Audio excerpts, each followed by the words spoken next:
जो संकीर्ण विचारों का निराकरण करने वाली हैं। जब तक बुद्धि में इस प्रकार का वैषम्य है ना, तब तक न शिव भक्ति सिद्ध होगी और न हरि भक्ति सिद्ध होगी।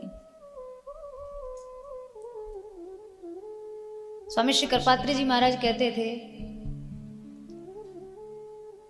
भगवान श्री हरि सत्वगुण से के देवता हैं, है ना, और शंकर जी तमोगुण के देवता हैं। और सत्वगुण का रंग सफेद होता है और तमोगुण का रंग काला होता है।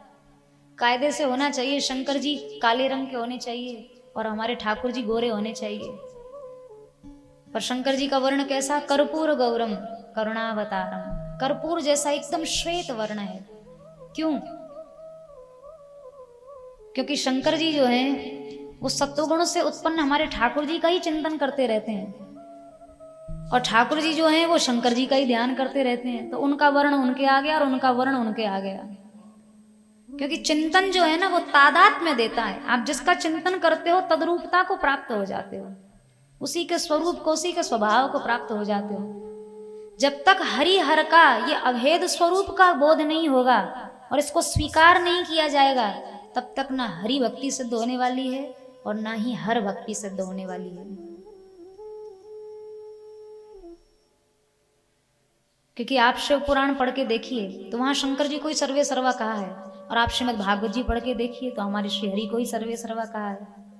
तो ऐसी चीजें कई बार बुद्धि में भ्रम पैदा करती हैं कि आखिर सबका आदि अनादि कारण किसको माना जाए, मूल कौन है? शंकर जी को माने कि श्री हरि को माने? तो इसका समाधान एक ही रूप में सामने आता है। वस्तुतः इन दोनों में कोई भेद ही नहीं है। जब तक आप किसी भी प्रकार के भेद को स्वीकार करेंगे आपको समाधान नहीं मिलेगा।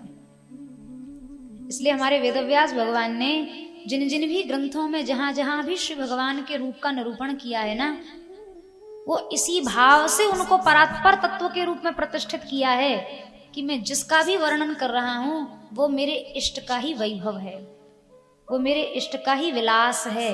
भक्तमाल जी में भक्तमालकार ने भी कहा ना,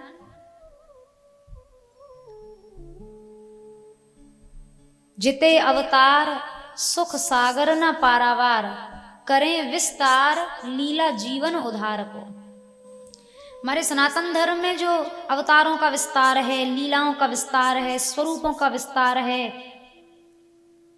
मार्गों का विस्तार है, वो हमारे धर्म की सुंदरता है, ये हमारे धर्म का वैभव है। इतने मार्ग, इतने देवी देवता, इतने आराध्य, इतने इष्ट आपको कहीं नहीं मिलेंगे। लोग कहते हैं कि अरे ये भ्रम पैदा करने की क्या जरूरत थी, एक ही इष्ट होता, एक ही मार्ग होता, एक ही भजन की पद्धति होती। अरे संसार में अरबों खरबों मनुष्य क्या एक ही प्रकृति के हैं? किसी के अंदर सात्विक गुण ज्यादा है, किसी के अंदर रजोगुण प्रधान है, किसी की वृत्ति तमोगुण प्रधान है। तो आप अपनी अपनी प्रकृति और प्रवृत्ति के अनुसार अपने अपने आराधना और उपासना का मार्ग पकड़ सकें, इसलिए हमारे यहाँ हमारी संस्कृति का इतना विस्तार कर दिया। प्रकृति भेद के कारण जिस मार्ग में रुचि लगे, जिस रूप में रुचि लगे, जिस साधन पद्धति में रुचि हो, आप उसको पकड़ के अपने गंतव्य को प्राप्त कर सकते हैं। ये हमारे धर्म का विलास है, वैभव है, सुंदरता है। ये किसी भी प्रकार का संभ्रम नहीं है, भ्रम नहीं है। इतना वैभव किसी के पास होगा तभी तो कोई विस्तार कर पाएगा। हमारी संस्कृति के पास है इतना वैभव, इसलिए इतना विस्तार किया है। इतने मार्ग हैं हमारे पास, इतनी साधनाएं हैं हमारे पास, इतनी साधनाओं की पद्धतियां हैं, शैलियां हैं। ये सब सनातन धर्म की सुंदरता है।